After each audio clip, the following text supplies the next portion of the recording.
Happy Monday, and it is actually a happy Monday because there are reports that Nancy Pelosi is finally retiring, will not seek re-election next year. 85 years old. It's about damn time that Nancy Pelosi decides, I'm not going to run again. I'm going to sit at home and drink my vodka.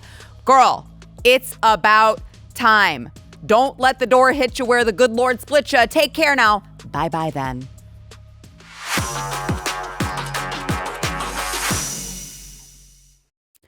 Welcome back to Sara Gonzales, Unfiltered. So aside from Nance, good old Nance Pants, potentially being gone from Congress, we are also on the eve of one of the most consequential elections that we've seen in a while, which is crazy because it's not even the midterms yet.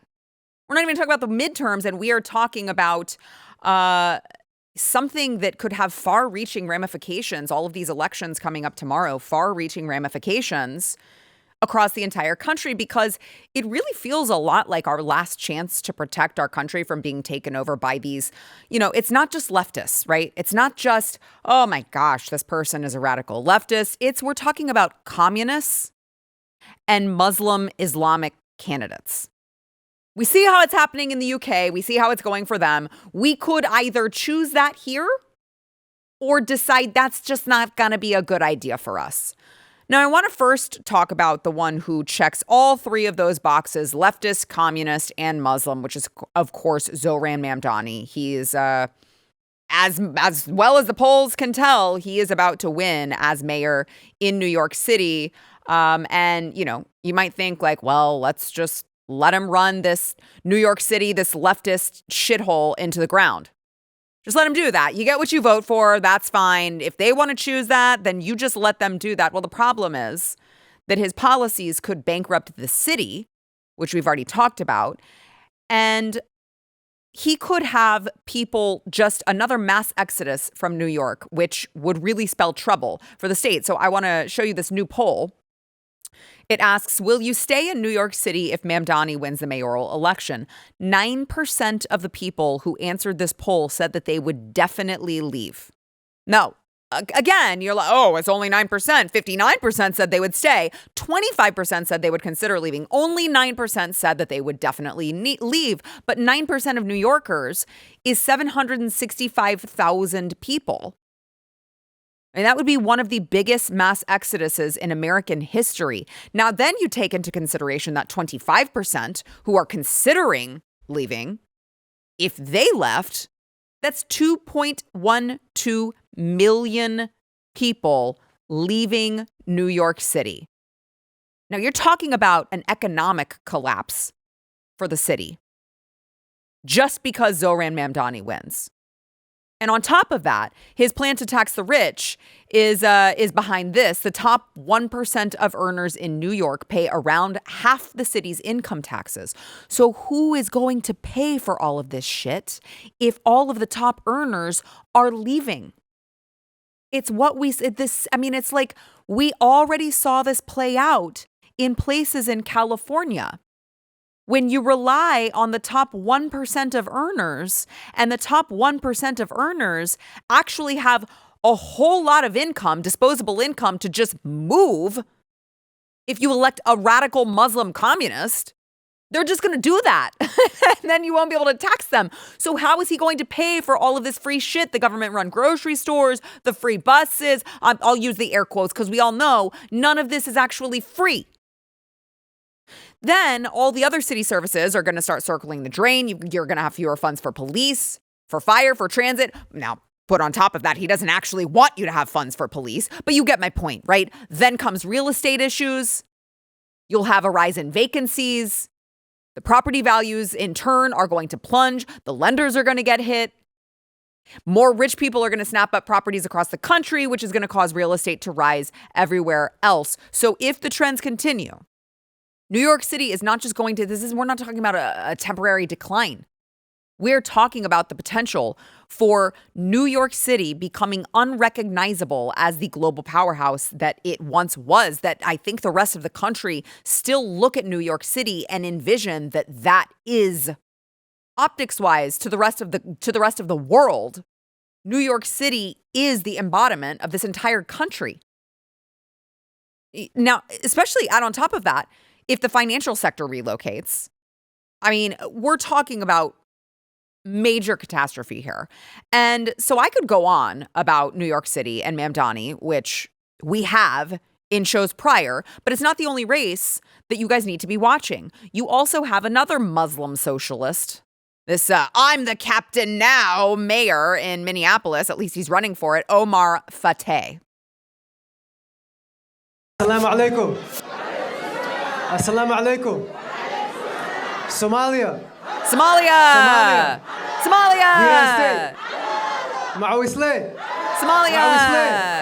Early voting hadda illa November 4.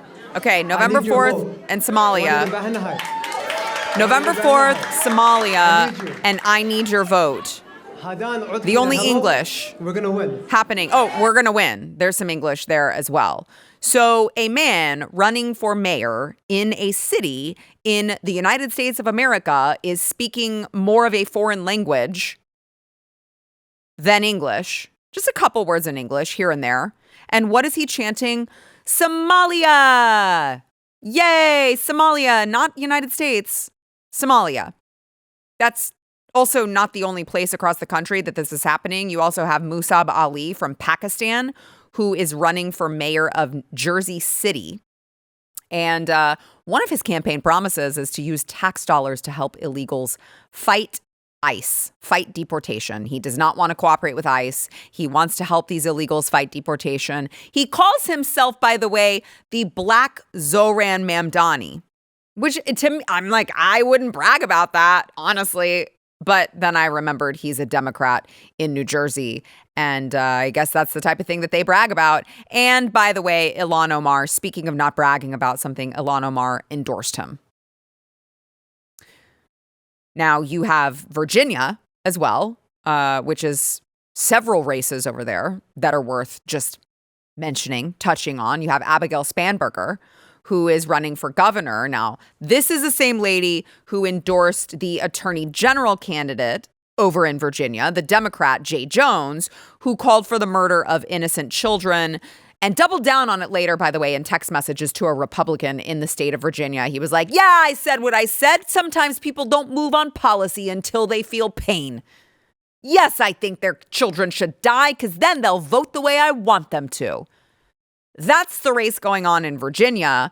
But, you know, all that being said, we shouldn't be surprised that Democrats are endorsing violence now. That's just kind of the Democrat Party, which is why Obama was going out and rallying alongside both of them on the campaign trail over the weekend. And, you know, we should expect no less from the Democrats. But let me just play for you Barack Obama talking about vilifying opponents. We have to be able to disagree without calling each other nasty names or demonizing each other.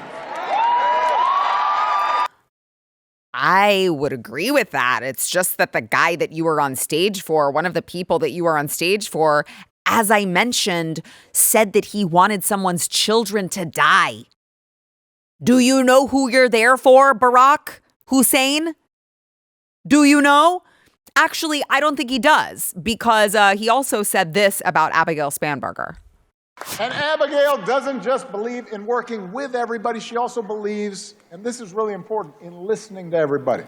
Working with everybody, listening to everybody. Key word there, everybody, which is so weird because this is what she said about Donald Trump. Would you work with President Trump on areas like job creation? I think that, you don't work with the arsonist who burns down the house to rebuild it.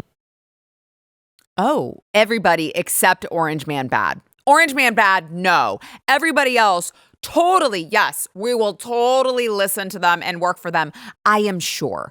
But then again, you have Barack Obama, who is going out there and trying to rally for these terrible candidates, who just not that long ago, this was just last year, Barack Obama was saying that, just for shits and giggles, okay, that black men, because remember, Kamala Harris, Cammie had a big problem with black men. Black men did not like her. You know why? Because black men are smart. Okay. And so Barack Obama, in trying to rally black men to get to the polls for Kamala Harris, said, you know what? You got to vote for her because she's black. When you have a choice that is this clear, when on the one hand you have somebody who grew up like you, knows you, went to college with you, understands the struggles and pain and joy that comes from those experiences. We're all black. We all have the same experiences. Don't you want to vote? Don't you want to vote for her? Oh, hold on a second. Abigail Spanberger is running against a black woman as well, Winsome Sears. Isn't that so fascinating how Barack Obama changes his tune now that the black woman happens to be a Republican? It's only convenient if it's a Democrat. If the black woman is a Republican, screw her, I guess. These are the races that you need to be looking out for tomorrow. By the way, before I forget to tell you guys, I will be on with Will Cain on Fox tomorrow in the 4 p.m. Eastern hour to talk about some of these races happening across the country tomorrow on Election Day. If you are in any of these places and you have not yet voted, get off your asses and go do so, because we cannot let this radical ideology take over our country. Make sure you are subscribed to Sara Gonzales Unfiltered. Hit the bell as well. I know a lot of you are like, YouTube's playing some funny business with letting me know, sending me notifications on your shows. Make sure that you have hit the bell and you will, well, allegedly, you'll be notified. I don't know. I know there's funny business going on. Smash the like button, or you can gently tap it. We all appreciate a gentle tapping from time to time. And comment. It'll help us out in the algorithm. All right. Want to thank our sponsor this segment, Jase Medical. So Jase Medical is there for those of you who maybe you've got like the big tubs of emergency food supply in your attic or your basement or wherever you keep it. I don't know, a giant closet, because those suckers take up a lot of space.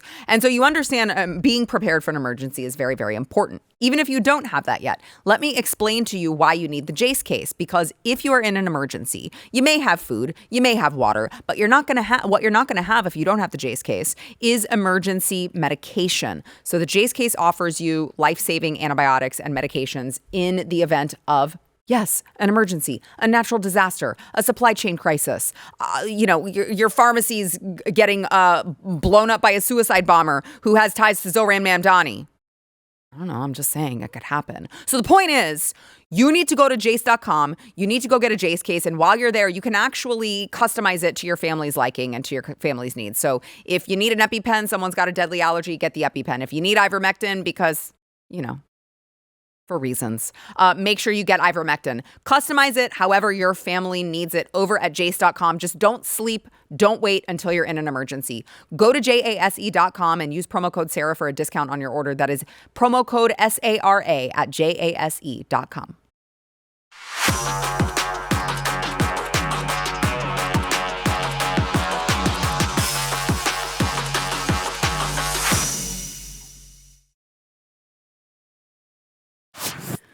So President Trump did an interview with 60 Minutes over the weekend, and I've got a few clips here to play, and then I want to bring on my panel to react. So Norah O'Donnell, God, I will say this as a female. I don't expect my male panelists to answer me on this.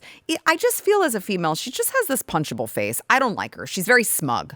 And there were many moments where you could tell she's like, I'm going to get him. I'm going to get him. I gotcha. And he was like, no, you didn't, including when she was asking him about these ICE raids and whether or not they were going too far. Americans have been watching videos of ICE tackling a young mother, tear gas being used in a Chicago residential neighborhood, and the smashing of car windows. Have some of these raids gone too far? No, I think they haven't gone far enough because we've been held back by the judges, by the liberal judges that were put in by Biden and by Obama. You're okay with those tactics? Yeah, because you have literally, to get the people yes. out. You have to look at the people. Many of them are murderers. Many of them are people that were thrown out of their countries because they were, criminals. Yes. inject the tactics into my veins, actually, to be clear. Now, I also want to play, they talked about Russia and China. And this was another moment. This smug woman is trying to argue with the president about something like, foreign powers, as if she knows more about what's going on than the president does, who, of course, is privy to much more information than Norah O'Donnell of 60 Minutes. Are you saying that after more than 30 years, the United States is going to start detonating nuclear weapons? I'm saying that we're going to test nuclear weapons like other countries do, yes. But the only country that's testing nuclear weapons is North Korea. China and Russia are not. No, Russia's testing nuclear weapons. My understanding... And China's testing them too, you just don't know about it. That would be certainly very newsworthy. My understanding is what Russia did recently was test essentially the delivery systems for nuclear weapons, essentially missiles, which we can do that, but not with nuclear warheads. Russia's testing and China's testing, but they don't talk about it. You know, we're a open society. We're different. We talk about it. We have to talk about it because otherwise you people are going to report. They don't have reporters that are going to be writing about it. We do. Now, before I get to my favorite President Trump moment in that interview, I do want to play here Norah O'Donnell pushing back on President Trump for fixing crime in D.C. Because remember, all of these blowhards are like, how dare you bring the National Guard here to solve problems and reduce crime? That's not nice. And here was that exchange. We're cleaning up our cities. You know, I campaigned on crime, but I've done a much better job on crime than I thought. You know, the crime numbers are way down, even though we have a lot more people in our country that really shouldn't be here, and many of them are stone cold, hard criminals. When I look at D.C. now, you can walk down the middle of the street. You can have your daughter, who's 10 years old, meet you at the park. She's going to be okay. In she certain would have parts been of murdered. D.C. Well, I live almost, in D.C. Well, Certain parts you of tell D.C. me. How big a difference is D.C. now compared to what it was a year ago? Right? I mean, you have to be honest with me. I want to ask you about this. You live here. You know that, too. I want to ask you about Do you see a difference? American Do you cities see a difference? in Washington, D.C. Yes. I think I've been working too hard. I haven't been out and about that much. Oh, that's not a fair answer. You see a difference. I get in my car and go That's to a work good and I answer. go home. You don't have to use that one. Don't worry. Don't worry. I don't want to embarrass I've been her. working too hard. It's like, you know what the difference is? Right. Like day and night. I live in D.C. I would know. I live in D.C. Oh, okay. So what's the difference? I don't know. I work too hard. I haven't even seen. I wouldn't know. I would not be the person to ask. Maybe you should have shut the up to begin with. Let me play one more, and then I want to get the guys to talk about this. Let's play President Trump. This is why we love him. President Trump on Zohran Mamdani. 34-year-old Democratic socialist. He's the Communist, not socialist, communist. He's far worse than a socialist. Some people have compared him to a left-wing version of you, charismatic, breaking the old rules. What do you think about that? Well, I think I'm a much better looking person than him, right?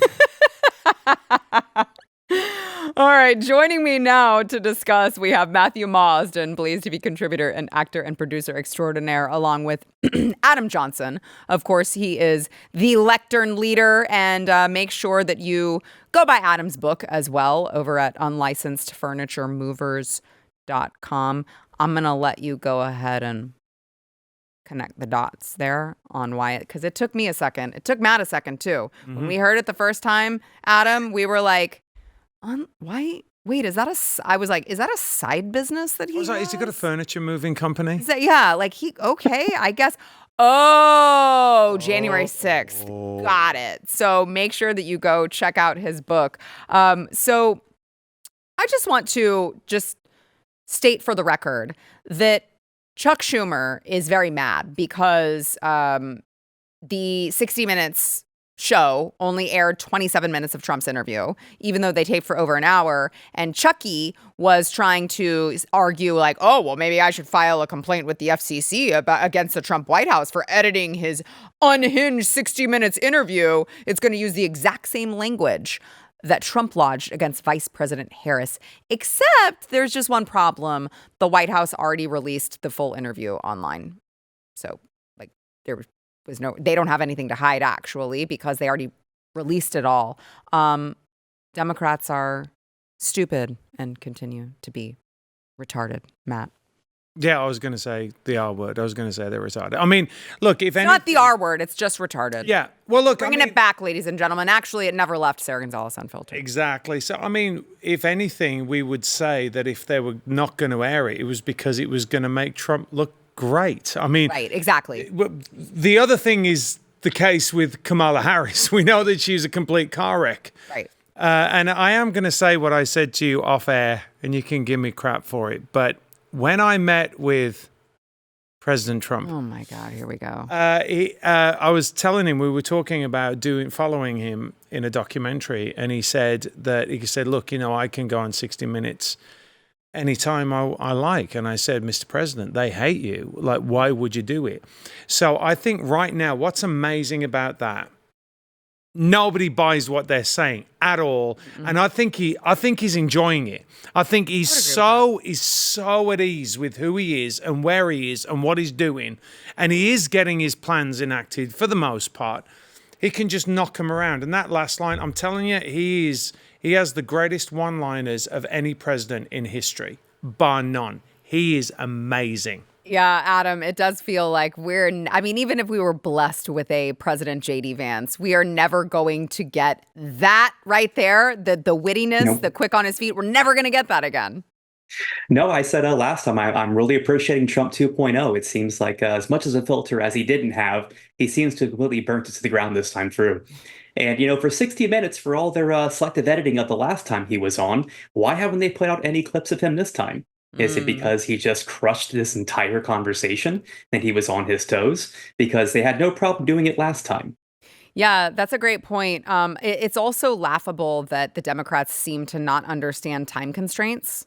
Like, they have to edit it down to fit within the hour. That's actually not the same as deceptively editing something when you're talking about cackling Kamala and trying to make her look like she has more than two brain cells to rub together. That's a little bit different than like, hey, we have to edit this so that it fits in. I mean, I know you guys are on the show right now. It's an hour long, but it's actually 48 minutes of content when you have to plan for commercials. Like, there is a set time that you have to hit to plan for it to air within that hour. Obviously, there's a difference here. And still, they can't. I think that like they've been so protected by the mainstream media for so long that they can't fathom President Trump actually doing well, Matt. Like, I just think that their brains can't fathom that would be the reason. Because they're just used to the liberal media going after Orange Man bad and conservatives and running cover for the Democrats. It's like their brains can't handle it. You're entirely right. And it's been like a giant bubble for the longest time because, all the buddies get together, all in the different pockets of the different, NBC, ABC, CNN, all of them, they get together and pat each other on the back. But that is not happening anymore. They've lost their audiences. The people that pay them are going, hang on a second.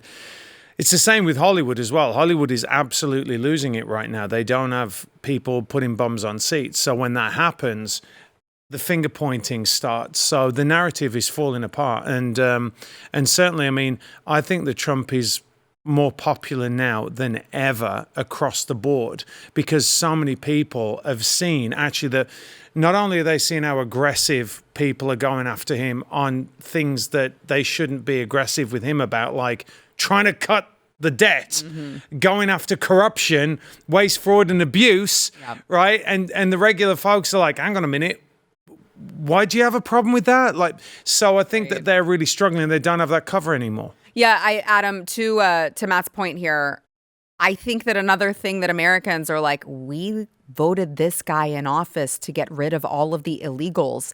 And you know what? If the illegals are going to go run and hide, they're going to take cover, yes, of course we want him to go find them because that's why we voted for the guy. And blowhards like Norah O'Donnell are like, oh, well, do you think that you're going too far? Like the average American, I have to believe. I don't know. Maybe it's just me. I have to believe that the average American is watching that going like, are you kidding me? Of course we want the illegal criminals out of our country.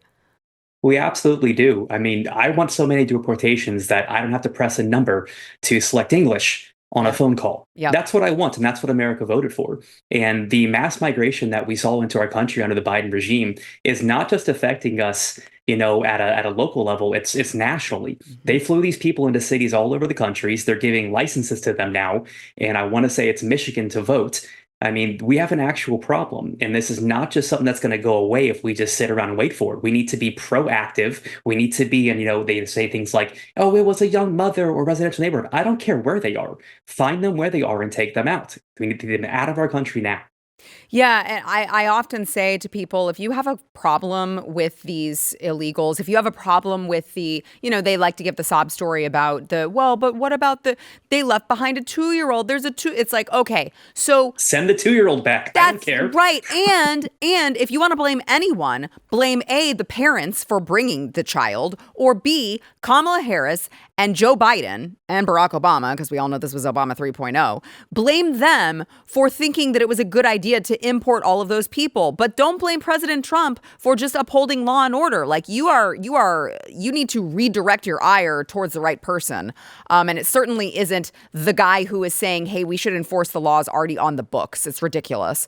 All right, let's go ahead. I want to take a quick break and then I want to get back and let's talk about the government shutdown, which is actually still going on. I'm not sure. Remember, we heard over the weekend that there was going to be looting and rioting and all sorts of stuff when SNAP benefits ran out. We will get into that after the break. First, we want to thank our sponsor, MDHearing. So MDHearing, some of you may not want to hear your spouse. I don't know. Like you may go, I'd rather probably just be deaf.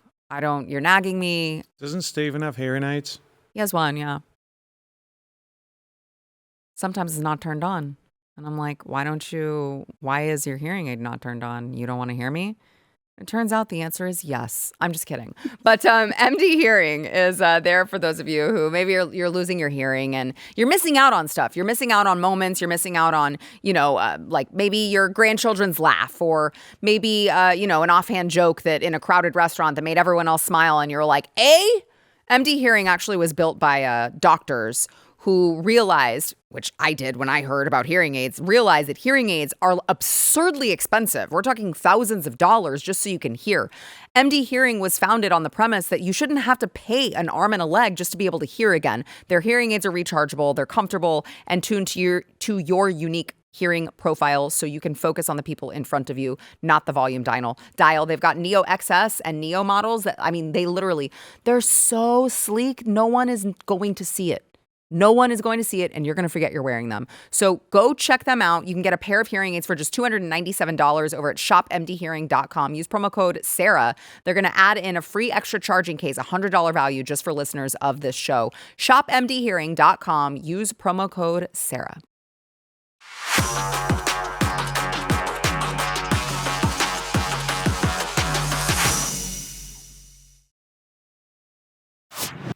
We are now looking at 34 days since the Democrats decided to shut down the government, and this is now about to break the record for the longest shutdown in history.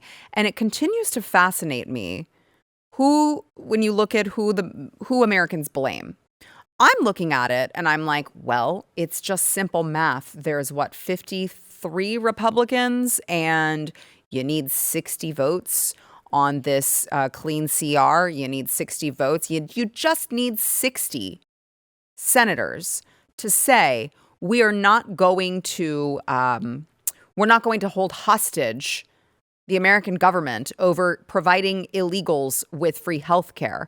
And yet these polls come out. This latest one says 52% of people are assigning blame to Trump or congressional Republicans, and only 42% of Democrats. Now, this was an NBC News poll, and it was the 24th through the 28th of October, so maybe it's changed, but I'm looking at it, and I'm like, these people have come out multiple times and admitted that they are doing this for, quote, leverage. Republicans control the House, the Senate, and the White House.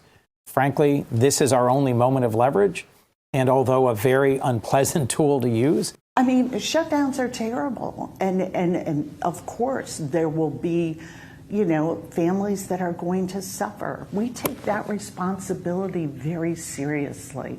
But it is one of the few leveraged times we have. Families are going to suffer, Adam. They're going to suffer, but it's our leverage. So screw you, I guess, families who suffer. Well, an NBC poll carries about as much weight as a 90s supermodel with a crippling addiction to hydroxycut, so we'll start there. And on top of this, you do notice when they took this poll, they added Trump to Republicans and not Schumer to Democrats. This poll is biased from the get-go, so it holds no weight as far as I'm concerned. And if you actually look at the reason why it's not passing, Sarah, you said it exactly this. We don't want illegal to take hard-earned taxpayer dollars. It is difficult right now for most families to put food on the table, let alone have insurance for their own families. And for us to be giving away health care to the tune of our hard work is just insane to me that we're even having this conversation in the first place. Yeah, you're right. And that's a great point. I didn't think about that. Why doesn't it say Schumer/Democrats, Matt? Well, of course. I mean, we know that the mainstream media is always biased, and this is a classic example of that. I mean, I saw the same thing, Adam, when I saw that poll. Isn't it very interesting? You have the slash. I was like, there's no slash. There's no slash on the other one. There's just a slash on ours. But you know what's even more interesting to me than any of this is the fact that in that last clip, do you remember Lord of the Rings, the way they used to shoot Gandalf to look a lot bigger than the hobbits? Isn't that what that looked like? Like, that woman looked huge. She looked huge. She looked like Hagrid. Look at the size of that woman. Oh, she's like crouched down. She's huge. Look at the size of that woman's head. She's specimen of a woman. Bigger than the guy. Oh, well, she's older than the inception of the WNBA, so she didn't have much options outside of, That's the fair. news. That's fair. That's fair. I'm very petty and I don't care. Well, but hold on. But by the way, speaking of that woman, that is the minority whip. So that is, again, she is like the second highest ranking in command over there, and she's the one who's saying, yeah, families are going to suffer, but it's the only leverage we have, so suck it up, buttercup. It's like, how much more proof do you need that this is on purpose, that the Democrats are doing that? On top of that, you have people like John Fetterman, who, boy, do you guys remember when we were like making fun of this guy because he couldn't speak, and he was like, the Eagles are better than the Eagles, and we were like, I just don't think he should be a senator. And now I'm like, wow, he's the only sane one that they have, it turns out. Watch. Who do you blame for this? Well, I mean, for me, fundamentally, I'm deeply distressing to know that 42 million Americans are going to lose their SNAP benefits. And now that's one of the big reasons why I refuse to shutting our government down. And again, I feel like the Democrats really need to own the shutdown. I mean, we're shutting it down. I know why they claim, because they want to address the tax credits, and I fully support that. I voted for all of their RCRs, every single time, and I refuse to put 42 million Americans in the kinds of food insecurity. Now, this is all is solved by just reopen our government. Fetterman. John Fetterman is the voice of reason, Matt. Now you know why he got elected. Because he's been actually spectacular for the people of Pennsylvania. I mean, what's wrong with what he said there? I mean, he is. A lot of common sense. He really is. Now, I remember like looking at him, like you say, he's odd looking. He doesn't. You wear, the sweats. Like, come on. It's difficult, but you know what? He has his pulse on he has his finger on the pulse of the people in his area, and that's what you really want. And look, I do want to say this, Sarah. Part of the issue is, and I hate to say it like this, is low information voters, because all they hear is, well, the Republicans have got the House and the Senate and they've got the presidency, so therefore it's their fault. And most people go, yeah, it's their fault. Simple math says that's not true. You need 60. So, I don't disagree with you, but that's kind of a black pill, I think, Adam. If that's true, if what Matt is saying is true, that's a little bit of a black pill to be like, well, Americans are too damn dumb to have this responsibility of voting for these people if they don't even understand how these things work, and they're going to blame the wrong party, even though simple math says we can't get there by ourselves. We need the Democrats. Oh, I do agree with Matt's take that most of these people have no idea how things work, but I would also like to blame Fetterman's shift on Scott. Oh gosh, what is his last name? Scott. He works for the RNC. He travels around, got voters in Pennsylvania. I love this Scott guy. Pressler. Scott Pressler, yes. Yeah. So Scott Pressler did a lot of good groundwork in Pennsylvania, and I think the shifting dynamic in Pennsylvania is specifically due to his work there and his microphone they put over and the voices of people there. And Fetterman is changing his tune because of it.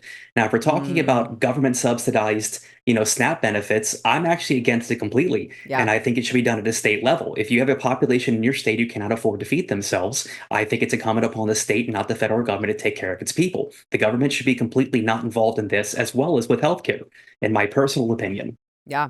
No, I totally agree with that. And again, I mean, I know it's unpopular, it's controversial to be like, actually, I think that SNAP sucks. And I think there's a lot more fraud and corruption that's happening with SNAP. And I don't like that my tax dollars are going to it. So I'm not saying that I want little kids to go hungry, but I am saying I've seen a whole hell of a lot on social media and TikTok to show that, you know what, if you're a morbidly obese woman and you're complaining that you're not getting your SNAP benefits, there's a problem there. Okay? Listen. There's a problem there. Speaking of simple math, it's like, maybe you should just go on the diet. And instead of using my money, my hard-earned money that I am actually earning, instead of you using that to go out and buy lobster and steak and all this other stuff that they are going out and buying and clearly saving all for themselves rather than their kids, I don't know. For me, who was it? I think there was someone in the Trump administration who said over the weekend, and they got slammed for it, that the silver lining of this was that we see all of this abuse of the SNAP system. And they were like, oh my God, you think there's a silver lining to children starving? And I'm like, I mean, first of all, children aren't starving. But yes, there is a silver lining to this, just like there was a silver lining to COVID, where millions of Americans died, and that was really bad. But we also had an awakening of a lot of Americans who understood after that the medical industrial complex was not for them. They were actually against them. I mean, there are silver linings to literally every bad situation in life. So yeah, I think there is a silver lining maybe in that Americans are waking up to the fraud that is the SNAP system, Matt. There is not a place in the United States where a child will die of starvation. Yeah, it's just not going to happen. It is an absolute lie. All you have to do is go to a food bank or go to a church, or there are churches on most street corners you could go to and get food. Look, I agree with what Adam said. I think that what we've done is we've given this massive behemoth that is the government all of this power, when really what we should be doing is focused on not even on a state level, on a community level. Mm-hmm. Said this before, back in the day, you go to your local church, wouldn't you? The community would come together. They would donate because they would have more money. They would have more food to give because the government wasn't sucking it from them. Exactly. So I'm all about getting it back into the hands of the American people on a community level, first in your immediate community, then in your town, then in your city, then in your state. That's the way it's meant to work, and it's way more efficient. And I agree. Look, again, it's the same thing when we talk about immigration. What's the first thing they say? The kids, right? Well, but it's a logical fallacy. You're immediately going over to that straight away, and not talking about MS-13 and all the other drug-addled criminals that are actually causing all kinds of, I won't say it because I know what YouTube's like, the other R word, they're doing that, they're murdering people. But again, the left always says, what about the children? Well, you don't care about the children when you're chopping their genitals off, do you? You don't care about the children when you're sucking them out of a woman's womb. Certainly exactly. I refuse to be gaslit by these people who are okay with 9-month abortion, saying now they care about children, when they spend their day in and day out, every single election cycle, saying it's okay to murder your baby. No, thank you. I'm not having that conversation with you. Right. No, you're exactly right. And by the way, can we just, I want to make sure that I want to get your thoughts on this. Even if there were some sort of a state level SNAP program, so you're getting some sort of a food stamps, whatever you want to call it, EBT card, but you're getting that. It still should be heavily regulated. Like I saw a video of this woman and she was like, what, like my daughter doesn't deserve to have a cupcake. I don't deserve to have a brownie. I'm like, no. Okay. Let me be clear. You deserve nothing with my money. You don't deserve anything with my money. Nobody deserves a dessert. No. And I think that this should be heavily regulated. It should be Whole Foods only. I'm talking beans and rice. I don't want it to be fun. It shouldn't be fun. Like if you are under hard times, I understand. But this should not be fun. It should not be like, I'm going to buy my junk food. I'm going to buy my processed cereal. I'm going to buy, lobster. I'm going to buy stuff that the average American taxpayer can't afford, even though they're working hard. This all should be heavily, heavily regulated and clamped down. And it shouldn't be. You shouldn't enjoy it. Like that should just be what it is. If you need a little bit of a net, I understand, a safety net, but we need to be clamping down on what these people can actually buy with it, even if it was at a state level. I'm going to give both of you a chance to answer. Matt? Well, as someone who grew up in poverty, which I did, and had a single mother, I was a recipient when I was a kid of free school meals. And it was the most embarrassing thing ever in my life to take that. And I could not wait to get off it. Mm-hmm. And the moment that I personally could, as a young man, when I could go to work and earn the money, I did it. Right. I couldn't wait. Now, and again, as an actor, when I was coming up, when I was younger, the majority of the time, you aren't working. I have never in my adult life taken state benefits. Not in the UK, not over in America. To me, it is embarrassing. And I think that this is it's a difference in mentality, right? You owe it to me. I should be getting it. No. You should be going out and working for it. Mm-hmm. That's what you should be. And this is a real problem with the mentality in America, the social welfare system. It is.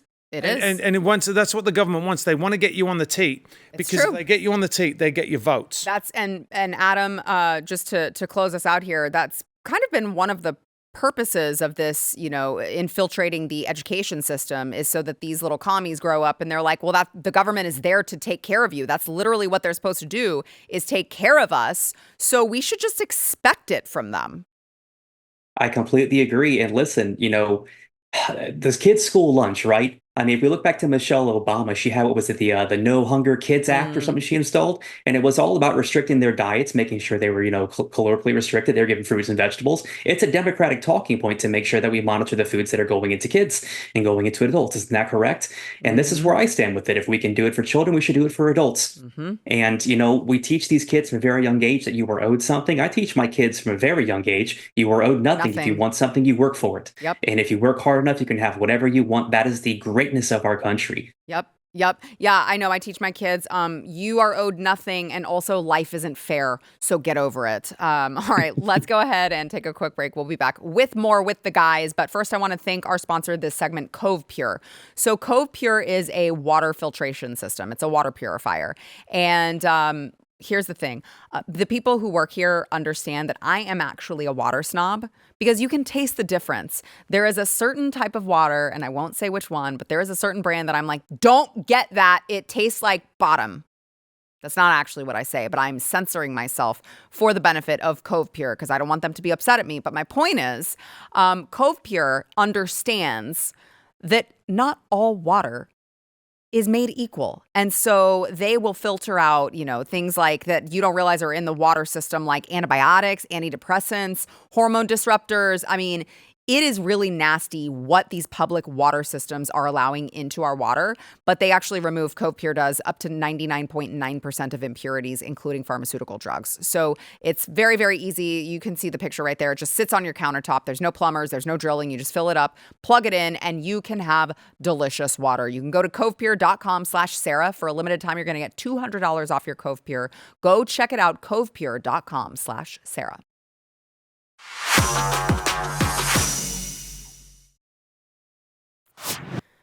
Now, we talked about these ICE raids and deportations earlier. There's a lot of misinformation going around. So someone posted this video, ICE protest in Evanston, Illinois. And it's been making the rounds. It's a viral video. If we could play that now, that would be great. It's ICE Nazi beating a guy in Evanston, Illinois. And so it shows them like using some force on this guy, admittedly. Now, usually when you see something like this and it starts in this place, you're like, well, what happened to cause this? It seems weird that ICE would come in that hot. Obviously, they're not actual Nazis, and they don't just go around beating people. So what actually happened here? Oh, let me give you the real story, guys. The individual arrested in this video assaulted and kicked Border Patrol. As he was being arrested here, he aggressively grabbed the agent's genitals and wouldn't let go. The agent delivered several defensive strikes to free his genitals from the perpetrator's grasp. I'm just saying, I don't have a penis, and I don't pretend that I have a penis. But it seems like that would not feel good. And that I think that you would be well within your right to be like, nope, we're going to use more force. If you want to grab my genitals, you're going to FAFO, Adam. I mean, listen, them's is fighting actions. If someone were grabbing at me, I mean, they would catch a lot more than a couple of backhands to the face or a head. They would. And I mean, this guy had everything coming to him. You can't just ram someone's vehicle. You can't just assault someone in public and not expect this type of behavior to happen in response. Yeah, it's so true. By the way, I think that do we have the proof? There it is. Uh-oh, there is the hand. Yep, he's grabbing him. He is grabbing him. That is, guys, again, I don't have a penis, but I feel like I'm giving you just you do whatever you need to do. You get a full pass from me, Matt, whatever happens. Yeah, look, every single time with these videos, every single time they're like, oh, look at this. They're Nazis. Look at what they're doing. And you're like, well, actually, if you just rewind or if you actually played the longer video, you'll see that this guy went on a rampage, was ramming cars off the street or, he assaulted somebody or whatever. We all know it now. It's so Pulled a gun on them. Pulled a gun, grabbed the balls, and by the way, it's not the grabbing of the pee-pee that's the problem. It's the grabbing of the ball balls, Sarah. The ball balls. The problem. Ball balls. Yeah, after they did that 5 times to me, I wouldn't be having any of it. I feel like, though, are you saying that it wouldn't hurt at all if he, grabbed your ding-dong and pulled it? No, it does. It'll hurt. I can't believe we're getting into this conversation. But yes, it does. The testicles, right? I just want to understand, guys. I'm not like you. It's the testicles. I can't believe I'm having this conversation on national media. But it's the you balls. You pay for one and avoid the other. You what? I said you pay for one and avoid the other. That's typically how that goes. You know what? I feel like we can we'll just leave that right there. Yeah. There's a lot of, it's funny, but there's also probably a lot of truth to that. There's a lot of guys right now that are doing this. I can tell you right now, watching the show, they're moving. I can tell you. Squirming in their chair right now. Oh, gosh, at least it wasn't me. All right, you guys, I appreciate you. Adam, you are one of a kind. Has anyone ever told you that? That first time I've heard that in my life. Thank you. Sleep well tonight. You really are. And make sure that you go check out his book, his experience on J6, unlicenssedfurnituremovers.com. It's called Taking a Stand. And Matthew Marsden, make sure you subscribe to his YouTube channel, Matthew D. Marsden. Make sure you get the D in there. He's very fancy. And we will see you guys tomorrow.